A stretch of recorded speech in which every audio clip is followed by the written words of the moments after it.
I just picked up a LEGO Star Wars minifigure lot for $260 and we've got a serious amount to go through today. We're talking clone commanders, inquisitors, ghost crew, battle droids, senate guards, and honestly one of the most varied lots I've gotten my hands on in a while. So without further ado, let's crack this open and see exactly what we got and what it's all worth. First up, Phase 2 Captain Rex in his elderly variant exclusive to Captain Rex's ATTE from 2016. This one goes for around $55. In my opinion, this isn't the most detailed minifigure, but Captain Rex is such an iconic character that it's wildly popular on the secondary market, and that's exactly why it commands that price. Right behind him is Commander Gregor, also from the ATTE and worth about $26. Also a pretty plain figure, but it's a legendary character and the minifigure captures his Rebels presence really well. And here's our last clone from that set, Commander Wolf, the older version worth around $40. Probably the most detailed of the three, and honestly the best looking of the bunch. Too bad none of them came with their helmets, that's really the only missing thing to complete these guys. Now switching gears completely, Fifth Brother and Inquisitor from Rebels, also from that same set. Worth about $51. For a figure that appeared alongside the three clones, the value of this guy is seriously impressive.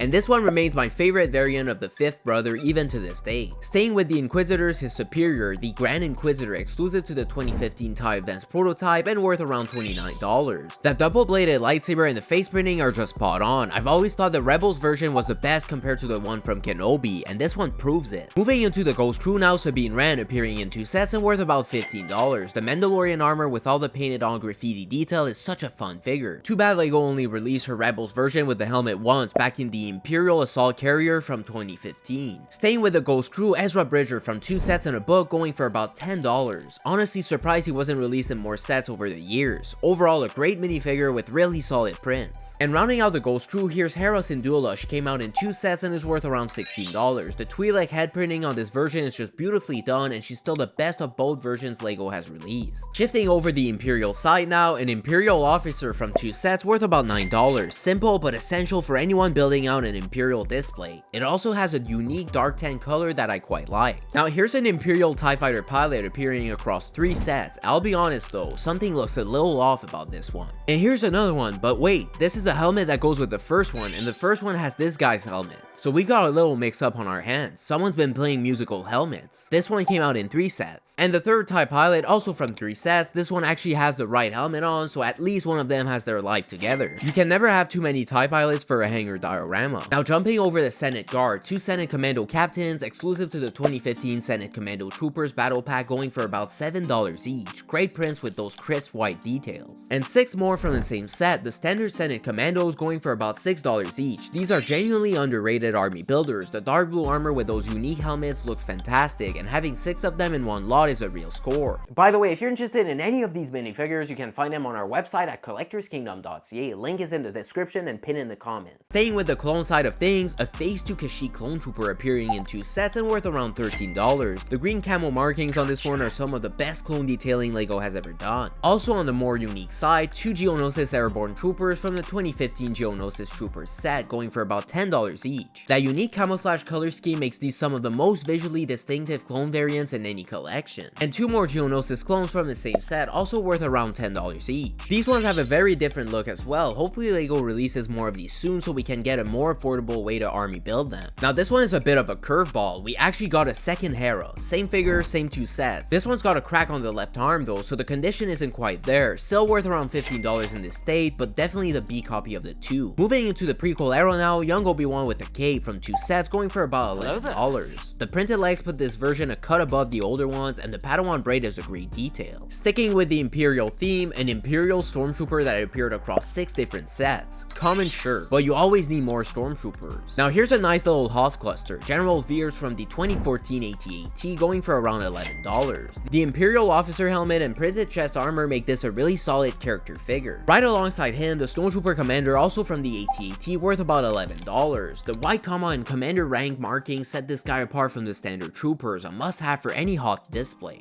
And 3 Snowtroopers to go with them, appearing in 4 sets and even a book going for about $4 each. Classic figures, and 3 of them pairs perfectly with everything we just pulled out. Rounding out our 2014 AT-AT minifigure selection, an AT-AT driver from 2 sets. The helmet and goggles printing on this version is really clean. We even have a second one, likely from the AT-AT microfighter, since we already have all the minifigures for the 2014 AT-AT. Jumping over the Snowspeeder now, Dak Router from the 2014 Snowspeeder. Blue Ill-fated gunner, the printed flight suit is a nice touch for what could easily have been a generic pilot. And here's Luke Skywalker in his pilot uniform, also from the Snowspeeder, a classic look for the classic hero. Now for something a little more common, R2-D2, a very affordable little droid. And we've got two more. It seems like you can never have too many R2 units. He shows up absolutely everywhere. Next is a Phase 2 clone trooper from the 2014 Clone Turbo Tank Microfighter. This fig goes for around $12, though this one came with the wrong head. The clean white Phase 2 armor with no extra markings is a really versatile army builder, and this remains my favorite variant of the classic Phase 2 clone LEGO has released. Sticking with the Imperial theme, an Imperial shuttle pilot from 3 sets. The black helmet and gray uniform are a solid addition to any Imperial fleet display. And on a completely different note, a Wookiee from the 2016 Wookiee gunship Microfighter. Simple and an affordable way to start building out your Wookiee army. Heading into prequel territory, a Naboo fighter pilot from the 2015 Naboo Starfighter. Excellent torso prints on this one, but it could definitely use a re-release at some point. And now the Grandmaster himself, Yoda, appearing across 4 sets and worth about $6. And we've got 2 more. An army of Yoda is genuinely no joke. Next is a battle droid commander from 3 sets. The yellow marking set this guy apart from the standard droids, a great addition to any separatist lineup. And 4 standard battle droids to fill out the ranks, the backbone of the separatist army, and honestly 4 is just barely enough. You always need more battle droids. Switching to the prequel heroes, young Anakin Skywalker from 2 sets, pretty simple but gets the job done. And a bit of a deep cut from the sequel trilogy, Unkar Slug from 2 sets. Not everyone's gonna recognize him, but the dedicated collector will absolutely appreciate it. And last but definitely not least, Rey with her mask. A great version of the character, and the mask is a really fun accessory to cap off the haul. And that is every single minifigure from this $260 purchase. Spread out like this, it's honestly an impressive lineup.